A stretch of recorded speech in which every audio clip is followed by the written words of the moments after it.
hit the button. I hit the You hit the button. button. Okay, I good. hit the button. There we go. Okay, good. Buttons been Oh, hit. that's a little scary when I hit the thing and then it says we've been live for 16 seconds. I was like, is Wait, that what? 16 seconds from when we were supposed to go live or from when we actually went live? No, because I hadn't hit the button. Hi, everybody. Welcome to the Unready room. Hi.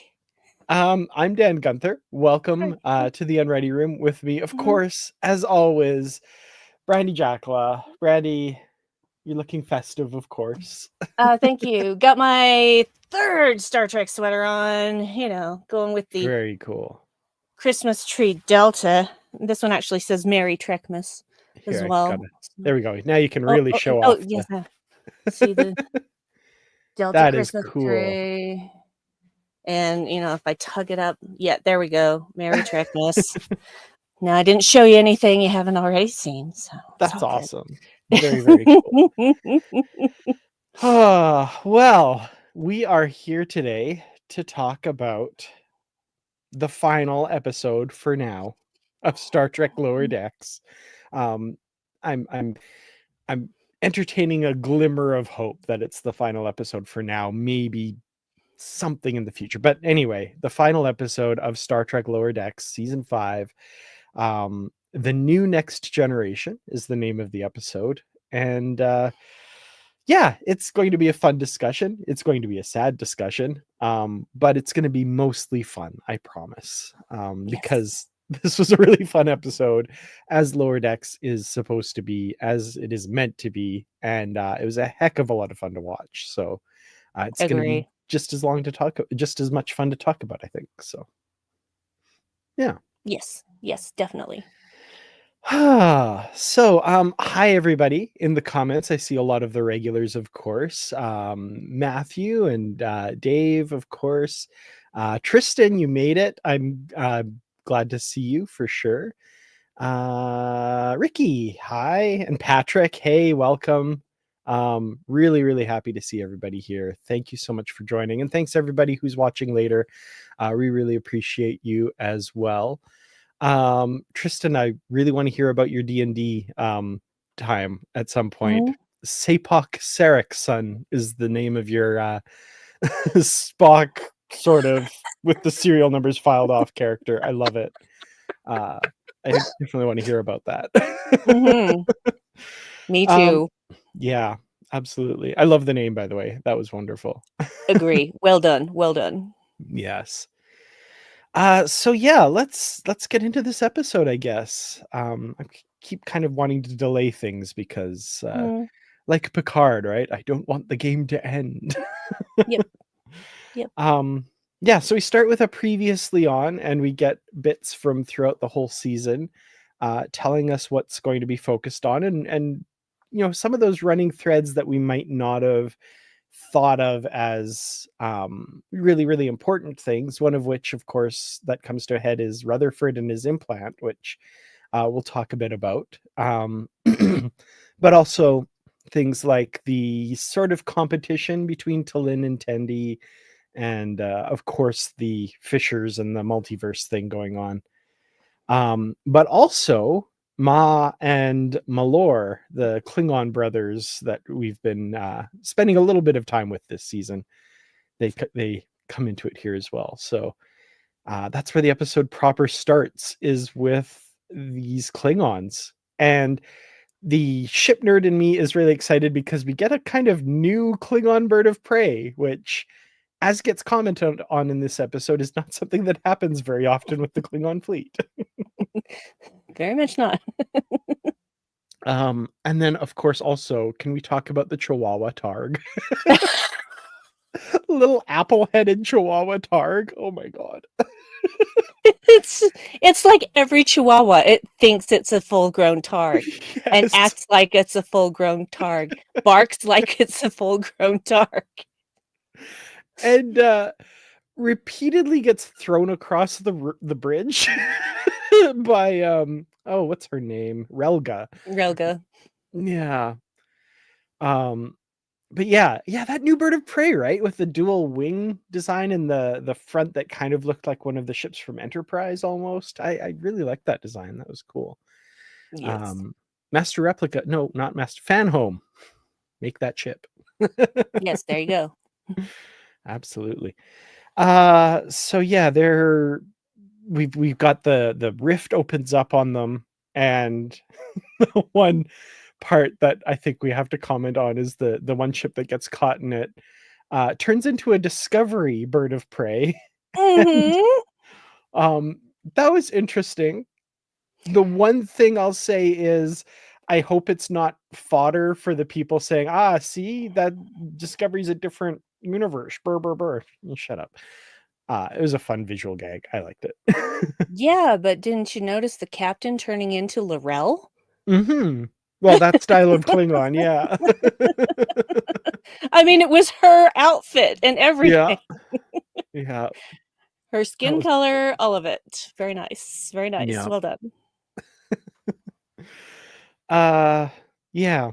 So I don't know. Like I said, people are gonna use that as whatever, but they're the kind of people that like claim that Lower Decks isn't canon and should be ignored until something supports one of their arguments. Then they'll be like, "Nah, see." So whatever. Mm, yeah, whatever. See, that's the thing, though, is that all these alternate universes have some similarities as well. So Hmm. you seeing that bird of prey turning into a different bird of prey and assuming it's from a different universe, yeah, you can go ahead and assume that, but that doesn't mean that that didn't exist in this universe as well. Exactly. So suck it. Exactly. That was a fun visual, though. It was beautiful. It was Yeah, beautiful. really cool. Okay, so we get to the theme, the opening credits, and I didn't pick this up the first time watching it, and I'm still not like, is it just my mind playing tricks on me? But it feels like they reorchestrated the theme a bit, and it's just like a little bit more brassy and triumphant. Actually, the first time I watched it, I noticed it on the closing credits. And then this last time watching it, I was like, wait, the opening credits are like that too. Mhm. Did anybody else notice that, or was that just me? Am I imagining this? Okay. I feel like if you're imagining it, then so am I. Okay. In Yeah. fact, I was even thinking about are they gonna put out the score for this Yeah. season, etcetera? Because I remember when they put out seasons 1 and 2 scores, and then I kind of forgot for a while about scores, and now I have to go back and see if they ever put out 3 and 4 and hopefully Mhm. 5. Yeah, I think I'm gonna have to play them either back to back or on top of each other to see. But yeah, it feels like there's a little bit more brassiness, a little bit more of the choral parts feel like Mhm. there's like more voice or something there. It feels more epic. And I'm like, is that just because it's the final episode and that's where my brain's at? Or it feels like that it is though. So Yeah, I agree. I felt the same thing. I was paying attention to because I rewatched it again this morning so that I could have it fresh in my mind, and I was listening intently to the theme. I don't know why I was listening intently to the theme, but that was also at the point where I was thinking about seasons 1 and season 2 and how in season 2 the theme was the same, but it was more orchestrated and had little flourishes that it didn't have before, etc. So that definitely made me notice what I thought were certain changes in yeah, the theme song. for sure. So Ricky says that he listened to episodes 9 and 10 back several times and definitely noticed a difference there. So thank you for doing the work there. I appreciate that. Well done. Matthew, maybe we got hit by Schrodinger waves. So yeah, maybe Ricky, me, and you are just listening to it in a different reality or something. That's possible. Anything's possible. Uh, Very cool. That's awesome. I love when there's that extra. They just do something a little extra, right? Yeah. Um, Well, it deserves it. yeah. So yeah, we join the Cerritos crew and we see them. This is a few moments before Boimler gets that message from William Boimler. Wilma Boimler? That's a totally different reality. Um, I want to see it. I want to I see don't want to see female it too. boiler. um, but we get some nice little bits with the characters here. We've got Ta'ana. Tana and Shax talking about having some time off and going to the holodeck. I almost made my nickname on this Long John Bleep, but Mhm. I thought better of it. That was Yeah, hilarious. I had the same thought. So, you know. Yeah. And you noticed something about this scene that sailed right over my head, by the way, that is Yeah. really touching. Well, excuse me. I guess when Anna asks if he wants to go to the holodeck and play, you know, um, Sexy Treasure Island, and he says his thing, and she says, "And that's why I love you." She used the word love. Have Aw. we ever heard Anna say that in a context of actually loving someone? I don't think so. I think this is the Don't first. either. I don't Yeah, either. that's awesome. It is. It made my heart warm. That's really sweet. We also learn about corbopples, which is a fundamental particle of physics that I never knew about. Appar- Artificial gravity, apparently. there we go. There's another thing for Memory Alpha, some Star Trek tech, along with the rocks in the bridge panels and stuff. These are slowly getting explained. We learned that half of all bopples are corbed, so that's Mhm. important. I Yep. liked Mariner, like, you're making that one up. Yeah. Here's the thing, it's all made up, guys. Yeah. Well, that's the thing. What the names that we give everything, they're all made up. Mhm. We decide what they're called. It's not like they arrive and say, "My name is this." Yep. So, yeah, every name is made up. Hate to Oh, break it to you. I bet the scientist that named the corbopple was rightfully chastised by his peers, but I love it. Mm, that's too bad because I think it's great. Um, so yeah, this is we've got Boimler still consulting his pad and saying like, "Oh, I haven't cribbed that much out of it." And Mariner saying like, "Oh, what do you want to drink?" And he has to check the pad like, "Oh, something called I can't even remember what it was, but um apparently the replicator does not have it." So uh and that's when Boimler gets the message from his counterpart and freaks out a little bit, yelling that we're all going to die. And Mhm. that launches us into this whole thing that they have to do. They have to close a rift. Um, Kind of reminding me a little bit of TNG's finale. I liked the little bit of parallels there, flying into a Mhm. rift and closing it or something. But um, I love when they go to Captain Freeman and she immediately believes them and trusts them. That was wonderful. That was, Yes. you're two of my best officers. Of course I trust you. That was great. And Mariner's like, "Wait, what? You're just gonna what? What? What?" And Boimler says, "Man, that is good captaining." And it was a bramble. Thank you, Ricky. Yes, the drink in question was a Bramble. bramble. Anybody know if that's a real drink? If maybe I should start cribbing off of Beard Boimler. Somebody look it up. Somebody look it Yeah, up and post it in the chat. Let us yeah, know if it's a real thing. absolutely. Um, so yeah, we've got all that going on. They're going to go take on this rift because apparently they didn't use, not quite the "you're the only ship in the sector" or whatever, but it was close. The Enterprise is on its way, but it's not going to be there in time. And also, there's this connection between the two Boimlers that the fleet is relying on, which never actually comes into play in the episode at all. It's an But assumption at best. yeah, yeah, it was weird that it kind of never uh, kind of had any relevance on the plot really, but I still liked that it was different than just like, oh, you're the only ship in range kind of thing. Yeah, I think that it was one of those things where command just decided that this was a thing, even though it wasn't a thing, and now they have to go be the ship that saves the universe because of that thing. Yeah, I love that. It's like, oh, we wouldn't send a California class. Oh, thank God. I thought we were gonna, but you are actually. What? That was good. So yeah, a bramble. It's a real gin cocktail. Thank you, Tristan. Checking that out. And Dave says, Best described as a spring cocktail, the Bramble brings together dry gin, lemon juice, sugar syrup, creme de mure, and crushed ice. This sounds delicious. I want one of Sounds those. great. Yeah. Maybe I have to look up a Bramble and start modeling my life on Beard Boiler. Too bad you don't have that pad. It would be a lot easier. Yeah, darn it. Oh yeah, there's that line, is it just me or does Boimler freak out a lot about pads? Because on his regular pad, he gets the message from, yeah, anyway, fun little joke Yeah. there. I loved it. Definitely.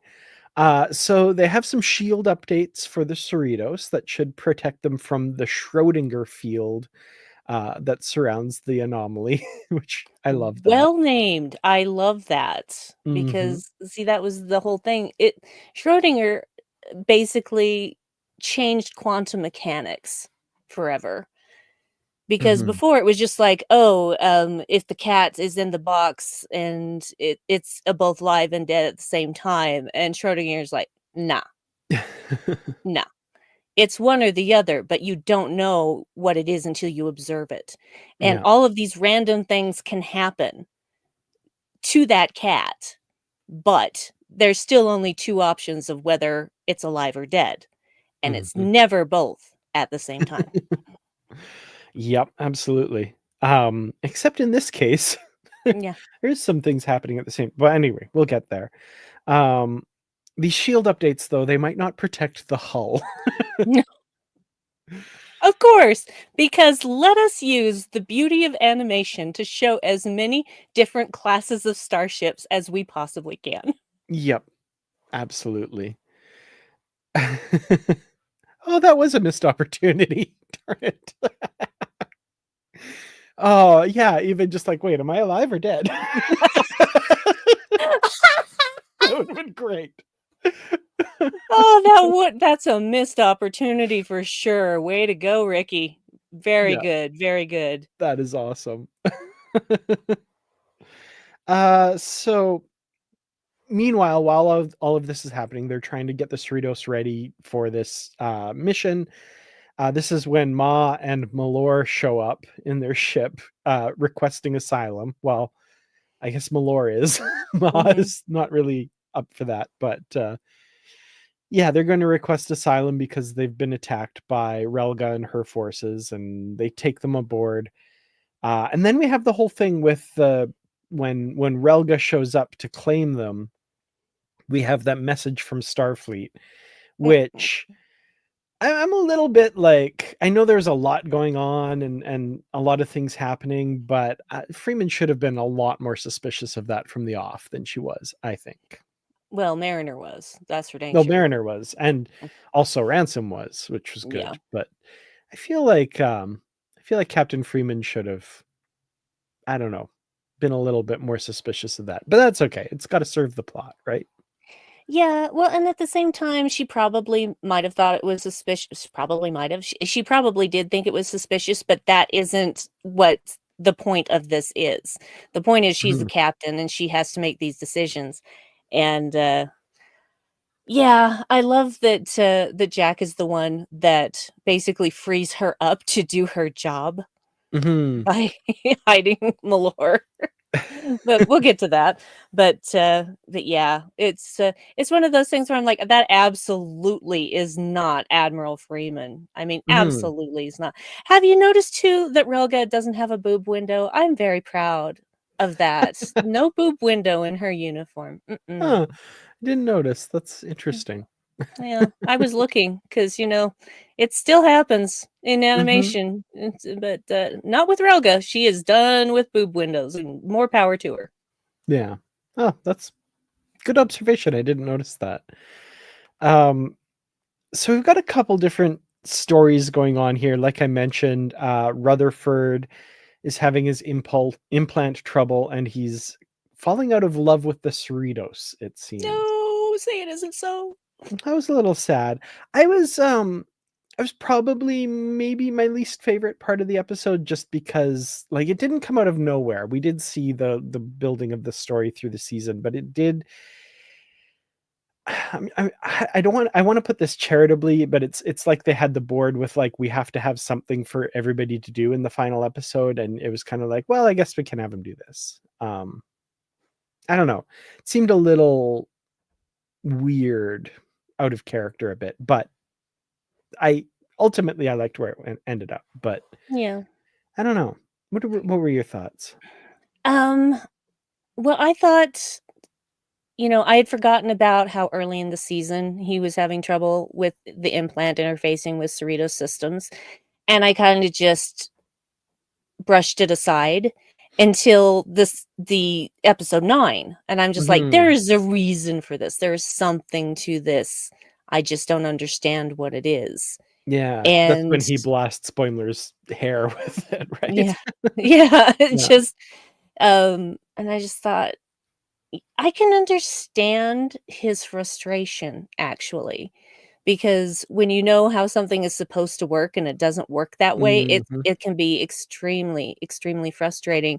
And the problem is he thinks it's just the Cerritos with the problem. And so he's taking out all his anger on his favorite ship instead of directing it where it actually needs to be. So he was kind of being a lot more like his old self from before Hmm. the accident that required that he have his memories erased and the implant put in, etc. ad nauseum. So Yeah. Hmm. just wasn't quite himself. Yeah. Interesting. That's a good observation. I like that. We also had Tendi and Talin, like I said, with their sort of competition, but it turns into a little bit more just kind of abrasiveness in this episode when they're trying to work on the same systems and they're not really coming together very well. Um, I was a little frustrated with them for that because they usually work together so well. So I was like, I don't like this. This is why I'm not a Hollywood writer. Like all of my Mm, scripts would be everybody gets along all the time and nothing bad ever happens. So that's why I'm not a writer. But I did like also where that went with mhm. so kind of jumping around, but when the ship bifurcates in the realities or whatever, uh coming together to work as science besties and it culminating in that like split screen anime shot of them like So anime. lunging forward to hit the button. That was so good. I was laughing, especially the second time watching that and knowing where it was going. I love that so much. Yeah, that was great. The interesting thing is it was Tendi who was being the most contentious. Talin was just being Mhm. Talin. Yeah. Oh, yeah, absolutely. So it was Tendi who was getting upset. And I understand, but at the same time, I'm like, okay, science, honey, you're here for science. So take a breath and do science. So yeah, it it's very emotional, and that's fine because Tindy is a very emotional person, and I like that about her. And she and Talin complement each other in that way. So they just weren't in a place where they could find that balance with that Mhm. particular situation. Yeah. It was nice to see where it ended up for sure. I Yeah. appreciated that. So, yeah, it was okay. But, yeah, so they've gotta enter this Schrödinger field around the anomaly to try and close it, meanwhile being chased by the Klingons, and of course, being a good ally, Freeman has given the shield upgrades to the Klingons. Um, Turns out to be not the most tactically sound, decision, but they were allies. Make of that what you will. But I loved, of course, we have to talk about the changes that are happening to the ship, both the Beautiful. Klingons and the Cerritos. The one bird of prey that turns into an old Klingon sailing barge, and the bodies just like slowly drift away into Just space. yeah, when that happened, I'm like, "Oh no! Oh no!" And then you see the body start drifting away, and I'm like, "No." An ancient Klingon sailing barge, all lives lost. It was Oh. funny and horrifying at the same time, which Lower Decks does really, really well. Yeah, but then was it Barnes who was like, "Could that happen to us?" Like, the sheer terror. Ugh, yeah. Yeah, that's how I felt. I laughed, but it was like, ooh, I'm paying some sort of karmic price for laughing hard at this. Yes. Yeah, I was laughing, and at the same time, it was the kind of laugh that I reserve for really, um, crazy horror movies like The Thing. I will be laughing and screaming at the same time. That was pretty much me during that. Yeah. So let's talk a little bit about the changes that happened to the Cerritos. So first they turn into a Freedom class ship with one nacelle, which, how could we go to war? And then Tandy starts to explain the science. It's like we don't have time to nerd out about this right now. Um, that was good. But my favorite, maybe not my favorite, but I loved when it turned into a Terran Empire ship So and great. Shax. It's like, by the prophets, our weapons are amazing. Bloop bloop. Oh, weapons are down. Aw. That's Shax's favorite thing to do! Oh. I felt really bad for him. I was excited to see a bunch of, Terran weapons turn into the Klingons, but no, Right? not to be. Oh, that was good. So yeah, we have the ship turn into a sovereign class or something similar to it.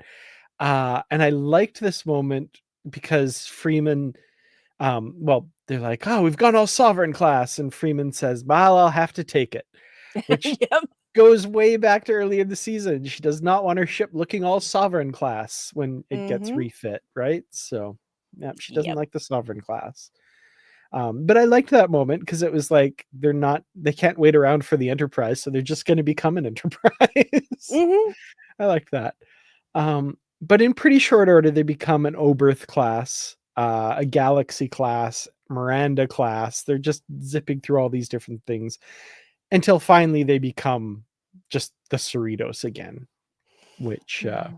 that was much to Rutherford's chagrin initially, and then he Mm. realizes, this is where this California class shines, and that's kind of the culmination of his as he falls back in love with the Cerritos and realizes it's not the ship, it's his implant. So yeah. Yeah. Because, it's not like he chose to have that implant. Hmm. He thought he had, but he didn't. Yeah. So yeah, he just literally rips it off his head. Hmm. Hopefully not too painful. That's good. It didn't seem to It be. So I think the adrenaline covered any pain that it might have happened to him, but yeah. so I loved also that it was Livik who said, like, I've never seen anybody engineer so fast. right? Everybody was on board. Yeah. Everybody, yeah, and even Livik can recognize greatness. So Livik. Rutherford and also Tandy. um so yeah, we got the science besties part in this as well. When the bifurcation happens, they come together. They can't close the rift though. They're too late. It won't close. So um Malore, in this moment of quiet, pulls the Star Trek metaphor out of his butt on the farm. And they're like, what? Sometimes, the water would do whatever, and you couldn't stop the river, but you could dam it. You could, whatever. Um, and yeah, that inspires Mariner to dam the rift, I guess. So it's permanently open, but it's blocked off. So yeah, we don't even really get a technobabble thing for that. She just does it. Mm-mm. I kind of like that. Well, I don't think it's something that's done often, if at all. It may be the first time that someone has done something like that. Mhm. And man, what a pretty visual. That's really interesting. I like that. Yeah. It's just a really pretty Yeah. visual. I just oh. I feel like there's got to be some inspiration for that from something. I just don't. Yeah. I'm not knowledgeable enough to know, but it was gorgeous. Absolutely. Yeah. Yeah. So yeah, that's the solution. It's open, but the effects are blocked from affecting the reality. And I guess Starfleet is going to launch an initiative to explore strange new quantum realities through this rift. And we get a return of the Anaximander and William Boimler and his motley multiversal crew of mostly Kims. um, Hey, the Kims are happy to be there. oh, absolutely. And I would never claim to say otherwise. They all get along so well, except for that one that got promoted, but he got his. Yeah. Yeah. So that's really cool. And they bring Starbase 80 there because what was their reasoning? It was the the tachyons interfere with new technology, but Starbase 80 is old enough that it's not affected. I like It's that. still running Windows 95, so Yeah, it absolutely. can actually. It doesn't. It's not affected. So They just click past the critical updates every time. yep, they have to. Otherwise, it'll affect the station. You can't have that. Yeah, Yeah. they have given it a paint job. I feel like they could have given it a Well, paint the job. new Starfleet paint is infused with those new nanoparticles, and they Oh, would be so affected. okay, affected by the tachyons, right? Okay, that's fine. That old Yeah. paint is tachyon resistant paint, so Okay, well, power wash it at least, maybe. well, they would, but the new power washing units. Right. I love Yeah, that the Cerritos is the one that tows Starbase 80 to the rift. yeah. DJ Kitty Cat with a good point here. Moving a starbase to a portal is very Deep Space Nine. Absolutely, yeah. They moved the station to the wormhole in the first episode. Yeah, Yep. it's still running DOS. And, Like that. actually, you're right. You're right. Yeah. I was just trying to be hip and cool for the kids who were born after 1990. Uh, um, yeah. Um, so, oh yeah, so the fleet is there as well. There's a, I don't know if it's the Titan, but there's a Luna class ship like the Titan there. There's a Parliament class ship like the Vancouver, and there's a Sovereign class ship, which is confirmed. We see the hull. It is the Enterprise. So the Enterprise did show up in Lower Decks in the final episode. I'm curious who's commanding it at this point. I can't remember if it would still be Picard or if he would have gone to help the Romulans yet at this point. Mm. I can't remember the years, but it's possible it's Worf in command. Yeah, well, we don't get a lot of star dates on Lower Decks, We do so know the year. I could figure this out right now. I just hadn't before. I'm not going to worry about it. But anyway. oh, come on. I want to know. They haven't updated the. Yeah, they haven't updated the page for this episode so I don't know. Oh, okay. So apparently they've already said Picard is an admiral at one point. So Worf is in command. That would have been a cool little Michael Dorn cameo. Yeah. That'd be cool. Could have been. Could have done it. Maybe he said no. Maybe. Probably pretty expensive too. They got a lot of people in the last episode. True. That's true. Fair enough. However, speaking of bringing people back, we do get Nicole Byer again for just one line as the commander of Starbase 80. No, a couple of lines, really. Did she? I thought she just said, "Welcome to Starbase 80, Freemans." No, she tells them they have to get covered in gel, homemade gel. Yeah, I think that's her only line, though, right? Well, it seemed like it was 2 lines, but anyway, that's all good. 2 sentences. Yeah. Oh, 2 sentences. Yeah, but I think that's her only line in the. Yeah, I don't think there's any back and forth dialogue or anything. But fair enough. Yeah, it was cool to have her back, even just briefly for that. I really liked her. Yeah, she would have been good if she barked at the admiral. Yep. Yeah. Yeah. And I love how the admiral says, "Is she kidding?" and Captain Freeman's like, "Nope." His face just, what have I signed up for? My God. I also love when he first arrives on the Cerritos. There's just a great little moment that I think encapsulates the series a bit, where he's like, "Well, is nobody gonna come take my bags?" It's like, "This isn't a Galaxy class ship, Dad, but I'm an admiral. Does that mean your arms don't work?" Yep. That was really good. So yeah, all of that to say that Captain Freeman is going to be based on Starbase 80, leading this effort to explore the alternate realities, I guess. Which is funny, of course, because in the first episode, she found out her alternate reality version was in command of Starbase 80, and she just bristled at that and hated that idea. And yeah, now it's actually pretty cool. Yep. I love that. Yeah. Yeah, it was a nice touch, especially since most of these realities that we did see were still very close to the prime universe. Um, just, slight differences here and there. Mhm. So, Yeah, and I liked also that particular one seems to be one that's just like a little bit in the future because mhm. of all the situations that come up that Boimler has on his pad that he can consult. So things happened probably fairly similarly there, except for, of course, Becky Freeman being in command of the Cerritos. And um, yeah, in this reality, though, Ransom becomes captain. Yeah, I kind of expected that Yeah. actually, because a lot of the time I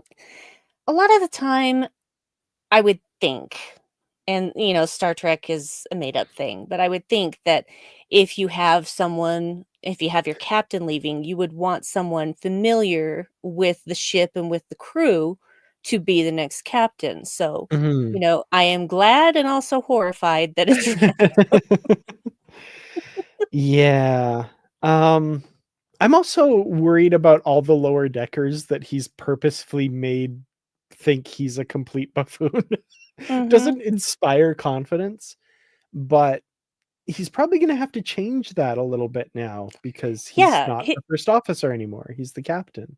yeah, he's got a different job now, and that means he's going to treat everybody differently because of that, because he's that's the thing, you can get away with stuff as a first officer that you can't get away with as a captain, and I think he knows that for the Mhm. most part, so, honestly, I'd be up for a series with Ransom as the captain, but God knows we won't have that. Like, okay, at least like a movie or something, or a long trek, which is what some people have taken Mhm, to call the Section 31 movie, which I kinda mm, like. Um, let's have more of those long treks, and, like, I could mhm, see one set around some sort of thing at Starbase 80 with the Cerritos making a guest appearance or working in concert with them or something. Captain Freeman encountering something. I don't know. I'm not, like I said, I'm not a writer, but, like, I wanna see this situation. This is such a cool setup for a status quo going forward. I think it'd be really yeah, cool. you can do anything. Yeah, You can do anything. yeah, and that's the thing, like, ooh, that didn't sound good. Um, that's the thing is they can bring all these people back at the drop of a hat Mhm. to do this. They don't have to build sets. They don't have, they could just do it at some point.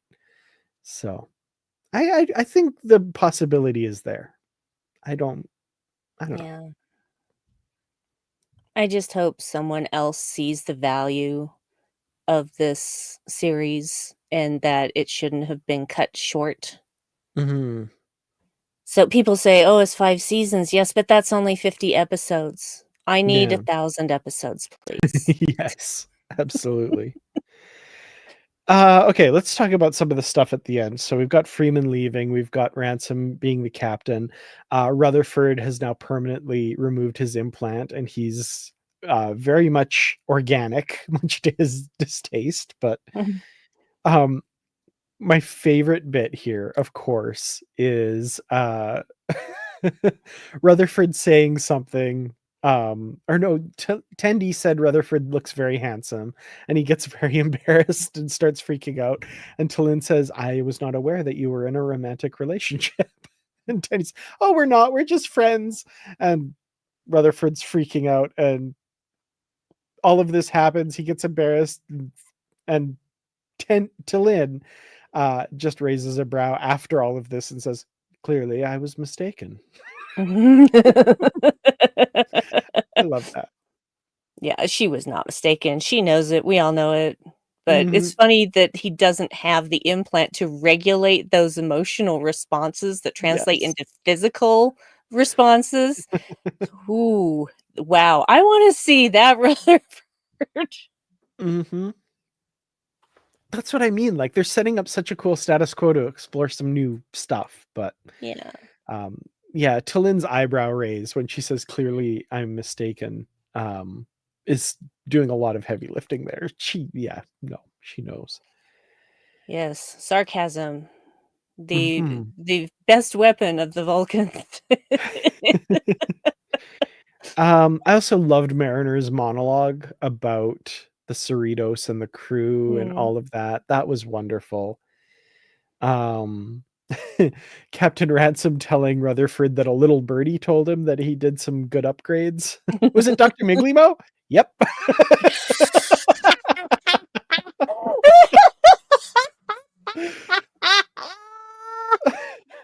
You laugh out loud because I'm like, wait, what? That was Oh, it was an adorable. actual bird. Okay. Nice job. Nice job. And then, of course, Rutherford making both Mariner and Boimler provisional first officers, setting it up as a competition. Mm. Oh boy. Okay. First of all, HR has issues. Uh, but also, secondly, just his line where, again, bringing in the writing philosophy between. Geez, I can't talk. Bringing in the writing philosophy behind Star Trek: The Next Generation, when they're like, "Oh, this is going to ruin our friendship," and Ransom says, "Nonsense. Little interpersonal conflict is perfect for motivation." Like, I see what you're doing there. Very smart. Very Mhm. smart. Yes. Okay. We talked a little bit before we went live about Mariner burning her bed as well. Mm-hmm. um, I love that whole line. I gotta find the exact line here. Because her delivery of it is so perfect. And I feel like this is not the character talking. This is like the writers and possibly the actor, if this was an ad-libbed line, um, talking about the end of the series Mm-hmm. and how they feel about it. Because oh yeah. So yeah, I did get mad and set my bed on fire. And they're like, "What? What? Is it still burning?" "Yeah, and I kicked a computer, but that's all out of my system. I'm good, I think. I mean, I don't know. We'll just have to wait and see. Tune in." Uh-oh. And that's the Hmm. thing. We can't tune in. We can't tune in and find out. Maybe Anyway. it's a hint that there might be something to tune into someday. It's a hint, or it's I don't want to say wishful thinking because that sounds Mm. like there's no chance, but like it's optimistic thinking, maybe. I hope. Yes. There we go. Yeah. And then yes, we'll talk we have to talk about engage the core. Um my favorite bit of that was the the objections to that Mariner and Boimler have. And my favorite part of that is Boimler, just like as the ship's warping off, you hear him like plaintively saying, "Sir, sir, engage the core." No. That was good. Oh, Yeah. Nice little workout metaphor that of fits. course. I want to be in the writers room when they're like, "Wait, I've got it. Engage the core." And they're like, Yeah, "Yes." that's it. Because that's what you're doing. You're engaging the warp core, you Yep. know? Yeah, makes But you're also sense. engaging the core because if you don't have a strong core, the rest of it is just, spaghetti arms and legs. Oh, Ricky's looking at your background there. Yes, yes, that is indeed a Santa hat on Spock, and he was on him last week too, but nobody seemed to notice. So I'm glad that somebody noticed this time. It is only logical to be festive at this time of the Earth's He, circuit yeah, trip around the sun. he doesn't mind. He really doesn't. Yeah, he He was didn't in actually Jack. kind of Yeah. yeah. He actually was trying to do it sexy like with the hat coming down over one eye, and I'm just like, no, you can't do that. That's too much. You're gonna have girls fainting. So yeah. No. So here we go. That's I guess that's the end. Is there anything that I missed that you want to talk about? There's a lot in Oh this episode. yes, yes.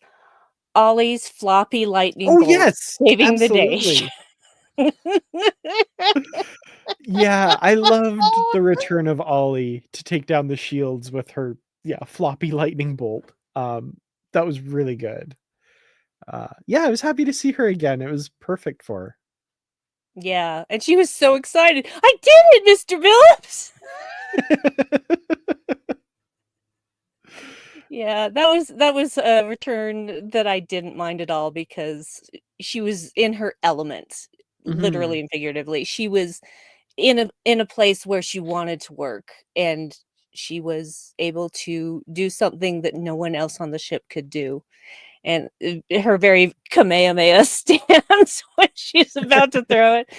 Again, Annie may nod. It was fun. It was fun. Yeah. And I love the sound of it, even though there's no Yes. sound in space. I love the sound of it. It hits the Klingon ship. I can't even do it. It's just sort of just a big splat. And I love it. That's awesome. Yeah, we also talked a bit before about Ransom stopping Ma. It's like, how are you so strong? High High intensity intensity interval interval training. training. Yeah, Yep. that was good. Yeah. Um, Oh. sorry. I was just gonna say, also, Tristan saying the aggressively horny beluga whales. Yeah, they thought Yes. that Malor was hot, and Mon was hot. Yeah, Yeah, seeing Kimolu and Matt again. That was, you had to get them in the final episode for sure. Yep. seeing them get sprayed down. I loved that Boimler spraying down one of Oh, the whales. I love too that it was like, we got to make sure we get through this, safely. Mr. Poimler, get down to navigation. And like he goes to navigation, and that's how he's contributing to the mission, Mhm, spraying down the whale. Like, I love that was critical at that moment. And I'm not saying it wasn't. That was critical to the mission at mhm. that moment. I love that. That was just something lovely about that. I know, I know. I love the whales. I'm gonna miss the Hmm. whales. I'm gonna miss everybody. Yeah, absolutely. Anything else? Oh my goodness. I'm sure that there's plenty of things that I'm missing. Let me just go over my notes.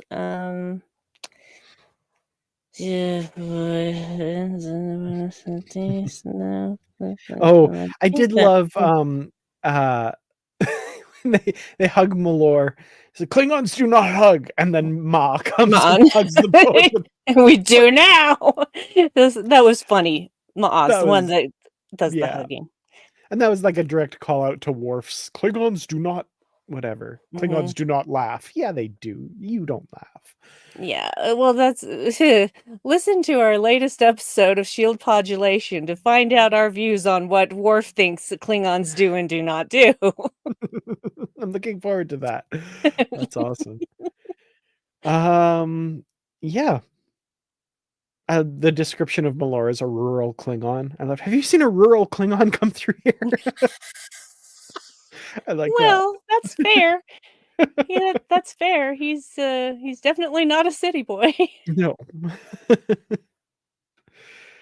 All right. Well, final thoughts on the final episode of Lower Decks, and your rating for this episode, season 5 as a whole, and I guess the series as a whole. Yeah, I know. You go first. Oh, I'm no. marinating. Okay. Marinating. I'm Anyway, sorry. marinating. There we go. I'm marinating. Oh, marinating is what that final monologue was, I guess. Oh, yeah. I really enjoyed this episode. I thought it was, I mean, how do you wrap up this series? Especially given that, a lot of it, I don't think they had, if you read what Mike McMahon said, they had an inkling that they might end on this, but they didn't know for sure. So I think that was a really tough needle for them to thread with this episode, and I think they did a great job.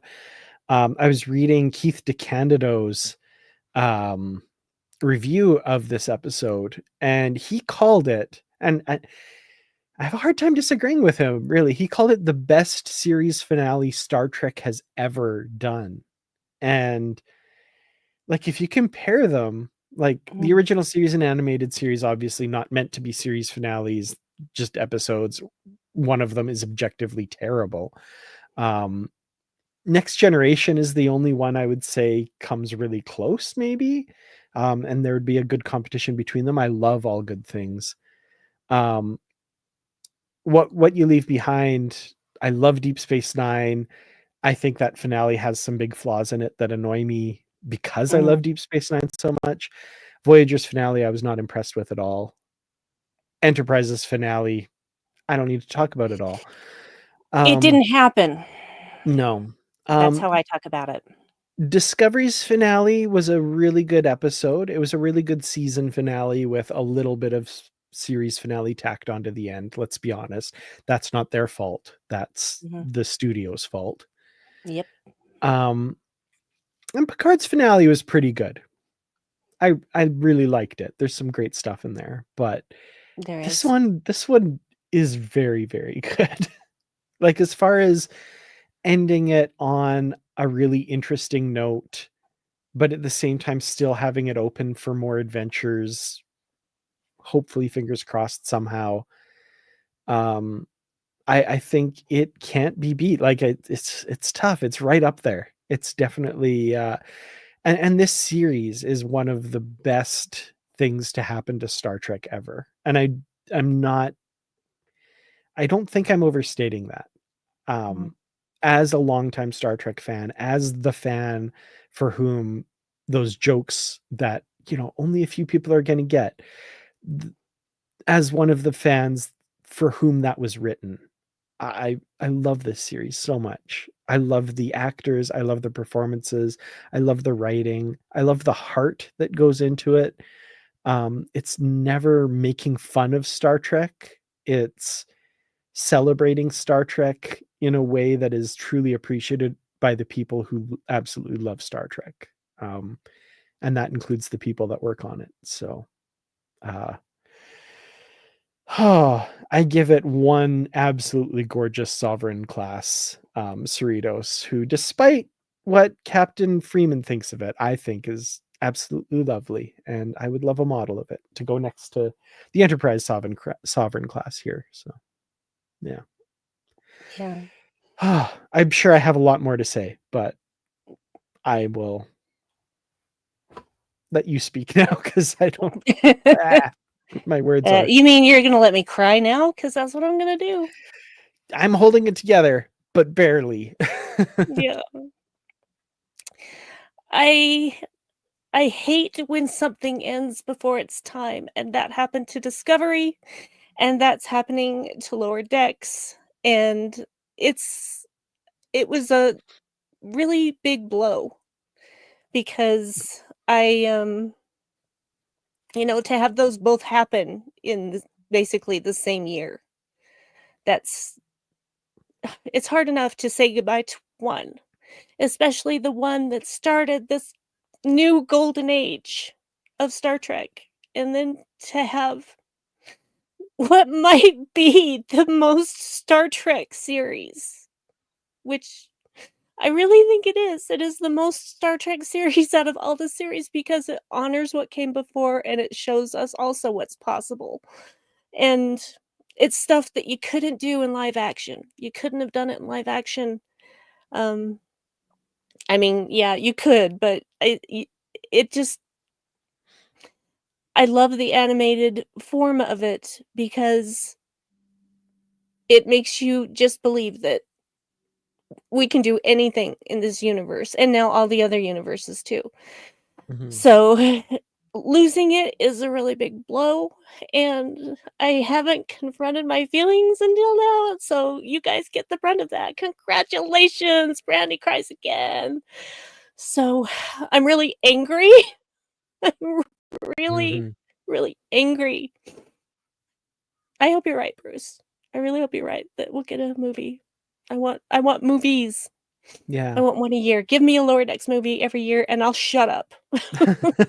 Also really good to see you, Bruce. Yes. Love you, Bruce. I miss you. Um, I'm just rambling because I have it's hard expressing my feelings when I have so many of them at the same time. So, I will say this, I have loved watching this series. I have loved talking about this series with you, Dan. I have loved falling in love with my counterpart. I'm a Boimler. I'm a Boimler all the way, guys. And and just watching these characters grow because you don't get that a lot in animated series.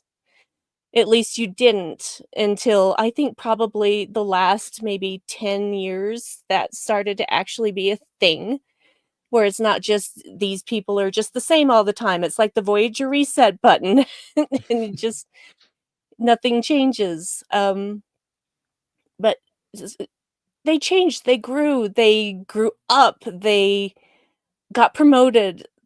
Just it's a beautiful representation of all of the different flavors you can have in your Starfleet ice cream cone. So, I love the series. I've already pre-ordered the season 5 Blu-ray. I don't want to lose these characters. I want them to be around for a long, long time, and they will be even if we don't get a movie because I'll keep watching Lower Decks over and over again because there are many, many times where I'm just like, "Oh, I'm not having a great day. What is something that will bring me joy?" And it's, I'll go to Lower Decks first all the time. And if it's not Lower Decks, it's, those old scientists in Strange New Worlds season 2. I'm going to go to that because it's got my Boimler and my Mariner in it. And live action Boiler is like one of the greatest things ever. Jack Quaid is a genius. So, Yeah. okay, I'm really rambling. This series had so much heart. It had people with heart doing the voices, and it's disgusting that it's over. So I hope that everybody's what's the word I'm looking for here? Everybody's dreams of seeing a movie or something like that. I hope somebody out there decides to take a chance on this amazing series that is gone too soon and give us more. And Mhm. so for the episode series ender as a whole, it's my favorite. It's my favorite of Mhm. all that I've seen so far. And so for the actual series finale, I give it one great big. Um, I have so many choices here. I'm gonna give it one great big Malore because Aw. you know he's big and he apparently doesn't like to cuddle, but I think I could work him around to it. I need a good cuddle sometimes with a big burly Klingon. Um, And for the series overall, um, ooh, I'm gonna give it, oh, so many choices. I'm gonna give it just a big Boimler, just one big Boimler, because, you know, it was, um it was one of those things you always try to find that person in a series that you relate to the most, and Boimler was mine. And I have loved seeing him grow and love the beard. I love the beard. So, but I will actually give it also as a sort of a side note. Also, one Mariner burning her bed. Yes, I think that's fitting too. We do have a coupon gym here, which I will get to. So I've bookmarked it. I'll come back to it. Wellington, thank you so much. Very sweet of you. Very nice. Thank you so much. 10 out of 10 warp phrases. Yes. Thank you. Very kind. And y'all are awesome. We have so much fun doing these. We do.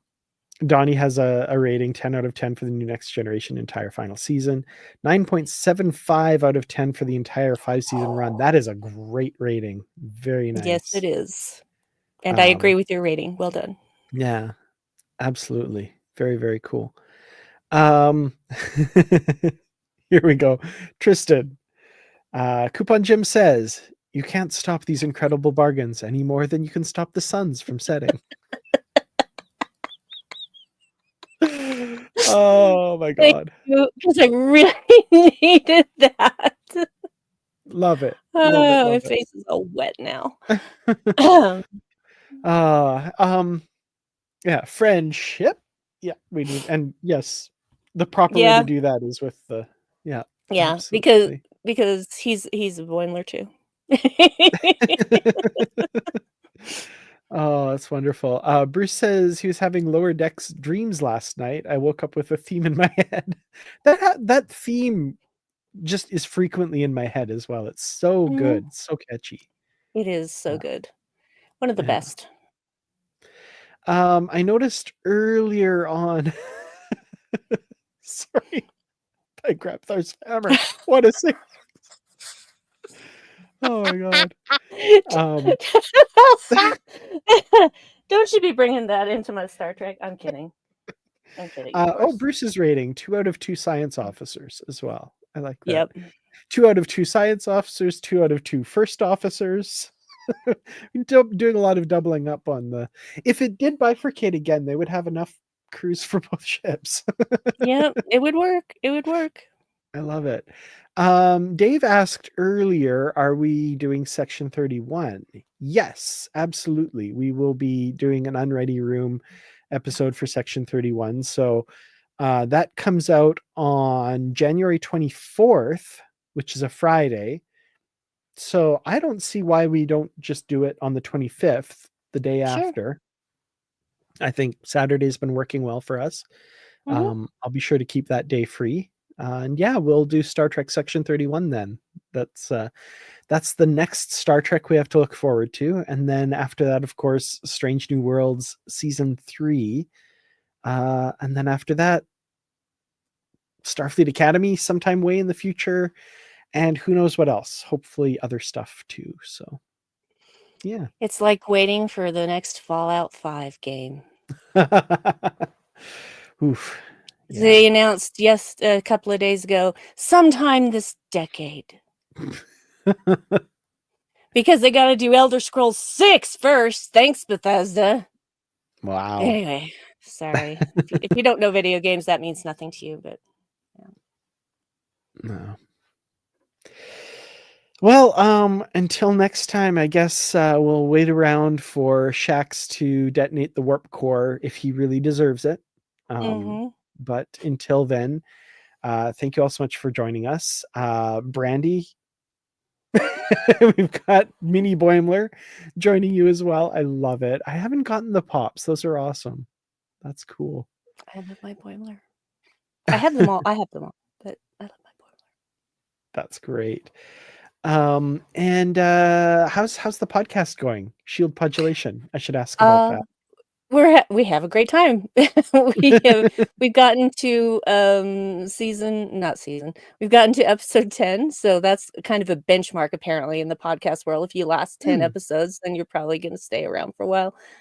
Yeah, we've got so much Star Trek. Of course, we're going to stay around for a while. Yeah.